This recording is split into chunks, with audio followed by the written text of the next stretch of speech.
สบายดีมื้อนี้พาไปใช้สบายดีแล้วใช้กับหนูไปมาทำจีพาไปใช้ทางไหนไปย่างไปกับลูกชาย2 คนมื้อนี้น่าใช้กับนั่นหนึ่งสิได้จักโตอยู่บ่เด้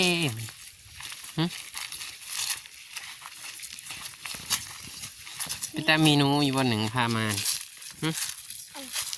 น้ำป่าพี่มาพี่ปอปอยชีโตหาโตชีโตหาโตผมฮัดทอไปย่างนี่ยังอีกเลย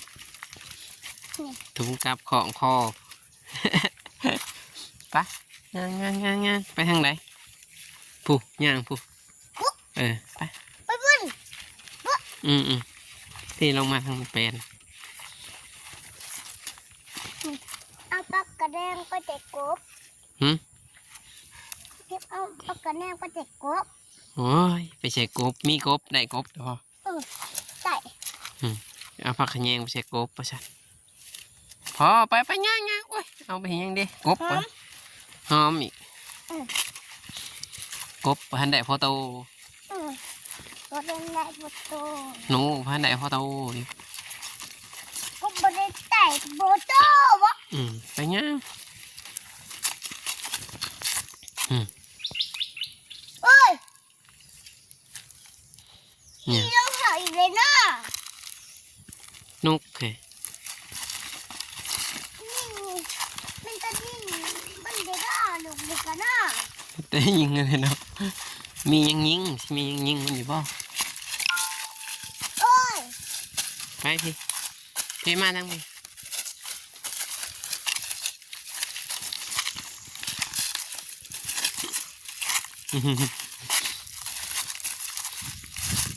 ลงหวยลงห้องไปเนาะย่าง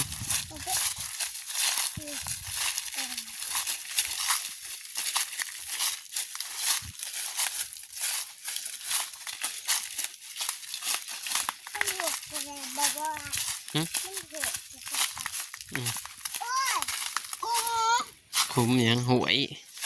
วะหวยน้อยนี่สวยน้อยคือแป้นแท้มาเดี๋ยวจมมาเดี๋ยวพอจมหามขามหัวเด้อสิลงหวยปะเลยพอความกันก็ไปลงสิไปลง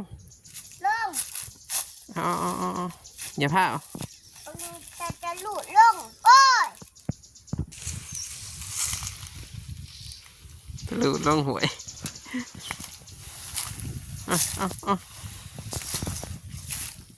โอ้ยมันหบอกมีงูก็หวยจ้ะมันหนูมีงูก็หวยจ้ะใช่แล้วหมูมีที่โอ้ยหมูมีมัน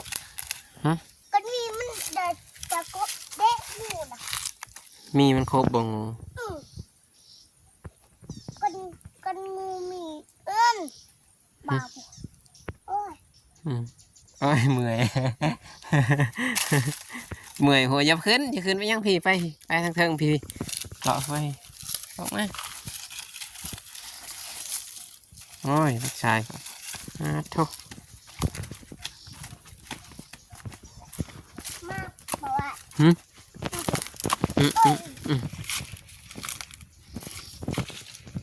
นี่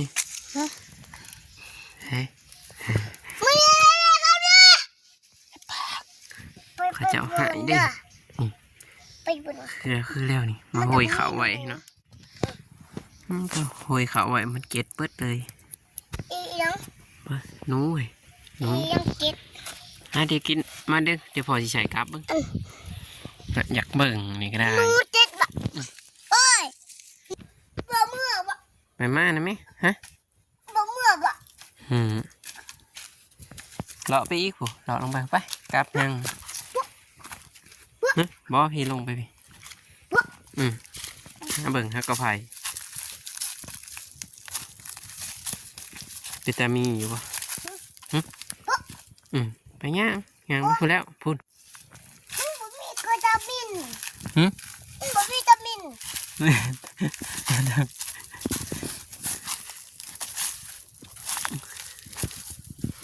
มาจุดกันทานนี่แล้วเดี๋ยวเบิ่งกันทางนูนะแถวนี้มันการกระปูกันยังมุนมีตีเหล็กเลยไอ้ย่างใส่แล้ว อ่า ย่างขึ้นหวยขึ้นห้อยเขาไอ้นี่คือกินไปฮะ นี่เสือมึงเด้อก็เด้อ เสือกับ เสือกับบั ไป ก ย่าง เสือเอาไว้เอ้ย ไปย่างอ่ะ มันตาวตกเงาอีกเลยนะ เตากน้องนี่ใช่ไปย่างเราไปตามลำหวยเลยปะย่าง เอ้ยงู ไม่ใช่ นั่นไม่งู ไม่ไปย่างพี่ขึ้นแคมพี่ ตามไม่เด้ พี่มาพี่ มันจากโบราณใหม่เบ้ย อืม พูดอีกเลยเนาะ เห็นไหมอันนี้เพราะว่างูโอ้ยจะเป็นชาติลูกชายก็ได้ บ้านใหม่เด้ งูใหญ่มอ งู ย่า ใน ไป เอ้ยต้นตาได้เอ้ย มา เอ้ยเอ้ยเอาไว้ก็ ถุงกับก็อยากถือไปย่างย่าง อีอีหยังนี่ หึ อีหยังนี่ หมากสลังคอง บอกได้แล้วก็มึงกินกระเด้อ มันสิกินได้ มันจะเบื่อ กัดจนไปย่างไปสำนีก่อนเนาะไป ไม่ พอกันตอนต่อไปนะครับเนาะ อืม ไปหยุดไว้ก่อนเนาะหยากปลุ่มพุ่มพวยน้ำป่าน้ำดง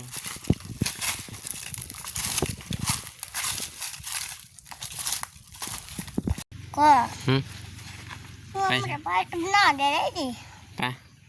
เมื่อยแล้วมาเดี๋ยวจะกลับ อืม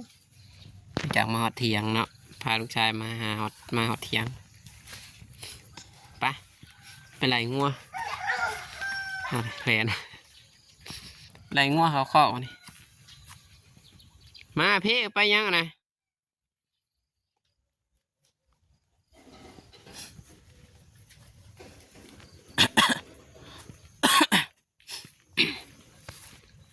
หนาวเป็นหวัดเป็นไอ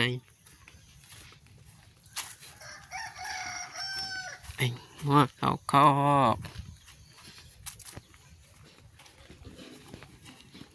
มาพี่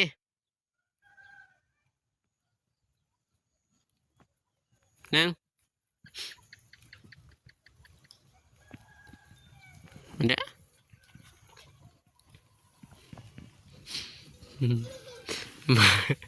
ก็รถเข็น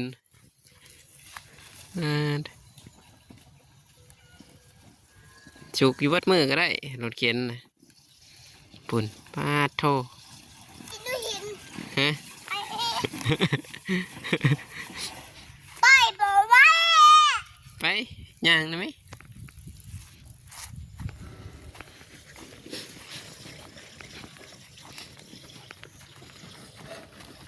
เคาะ กูปัง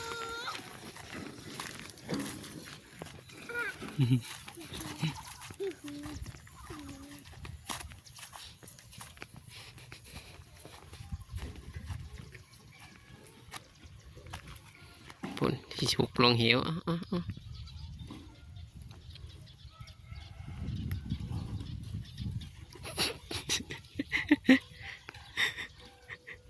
ฉุกอยู่วัดมือ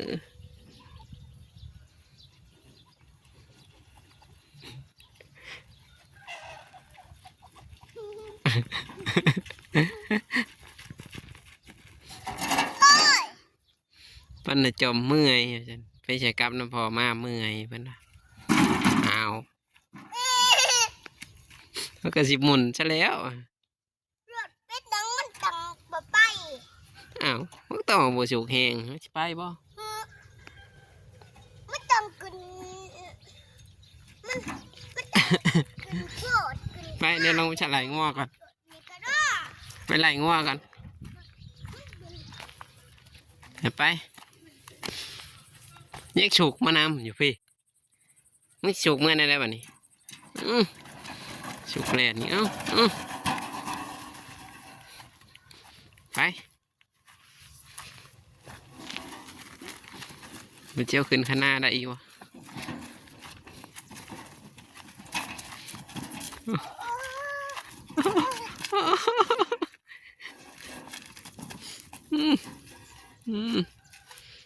เอาขึ้นนะแม่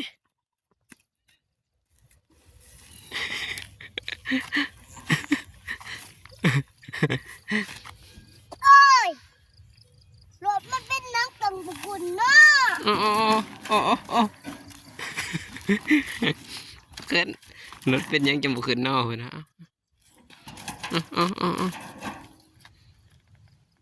เป็นยังไงวันนี้นะ นี่ฉุกบุขึ้นฉ่ โอ้ย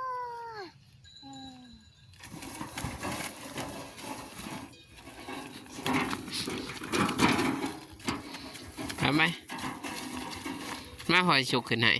หืม มาสิฉุกขึ้นไหน โอ้ยเดี๋ยว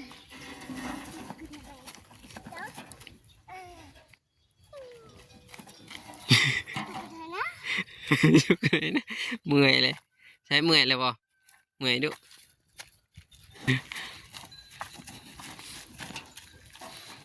ฉุกปุ๊บ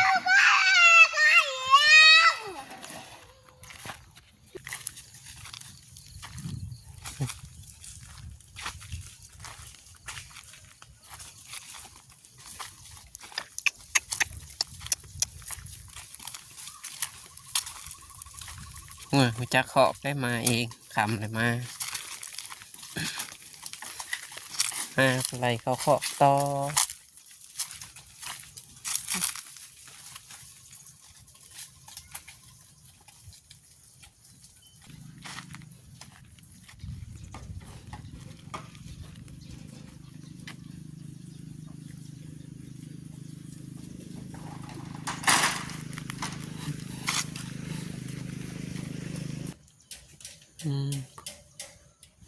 เขาขอมึงดูใช่เขายังฉุกรถเข็นมานำลังอยู่เลย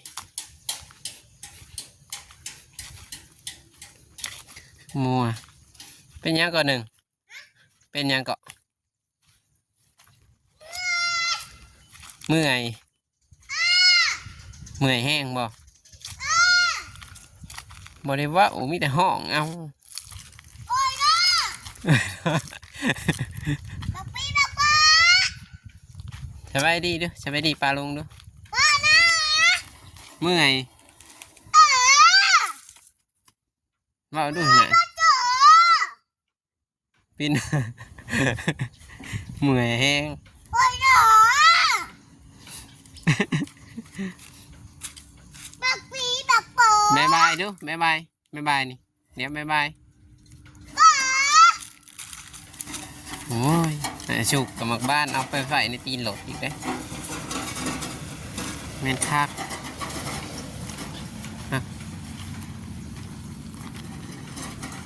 จะได้จบไปเพียงสันเห็นเนาะพี่น้องไปเพาะกันคลิปหนาเด้อเดี๋ยวมื้อเช้าเอาไปเพาะไปยามกลับเนาะเดี๋ยวมื้อนี้เฮากับพอไว้ชำนี้ก่อนเบิ่งชาย ดุสุกครับมันรุดออกแล้วก็เอาใส่อะไรก็สุกนะ ที่เป็นไหน น่ะเอาใส่สุกก็เมื่อยแล้วเราก็ผืดเลยเอารุด